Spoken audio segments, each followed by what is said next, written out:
Srikakulam RTC bus stand. హ్మ్. అది ఎప్పుడూ మోకాలు నీళ్ళు హ్మ్. మోకాళ్ళ నీళ్ళలో మునిగిపోయి ఉంటుంది. Yes sir. అది చ అది చాలా సింపుల్ కాస్ట్‌తో జరిగేటువంటి చిన్న మార్పు అది హ్మ్. డెవలప్‌మెంట్. హ్మ్. దాని మీద డిస్కషన్ జరగల. హ్మ్. సరే వాళ్ళేంటంటే మెడికల్ కాలేజెస్ మీద మాట్లాడారు. అది రైటే. హ్మ్. వాళ్ళకు యాస్ ఎ ప్రతిపక్షంగా మెడికల్ కాలేజెస్‌ని ప్రైవేటీకరణ చేయొద్దనేది వాళ్ళ కాన్సెప్ట్. హ్మ్. దానికి కౌంటర్‌గా చంద్రబాబు నాయుడు గారికి ఏదో రీజన్ ఉంది.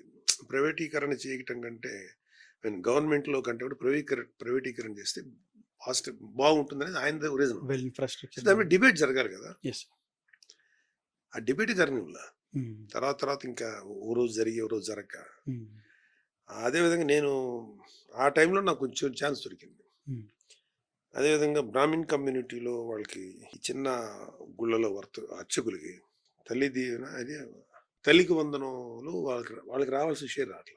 హ్మ్. వాళ్ళు 10,000 అని చెప్పేసి దానికి అని ఒక ఇది ఇది పెట్టేసి స్లాబ్ పెట్టి వాళ్ళు హ్మ్. లేరని. కానీ యాక్చువల్‌గా వాళ్ళకి 7,000 సాలరీ వస్తుంది. హ్మ్. 3,000 దేవుడికి నైవేద్యానికి వాటికి ఖర్చు అవుతుంది. వాడికి 7,000 సాలరీ. హ్మ్. బట్ ఓవరాల్‌గా ఇచ్చే డబ్బుని వాళ్ళ అకౌంట్‌లో ఏసేసి ఆళ్ళకి ఆ తల్లికి వందనం దొరకనీయకుండా జరిగిందట్లా. అవన్నీ కూడా ఏంటంటే టెక్నికల్ ఎర్రర్స్. దానికి లోకేష్ గారు రెస్పాండ్ అయ్యారు. ఐ థింక్ ఆన్సర్ రావాలి.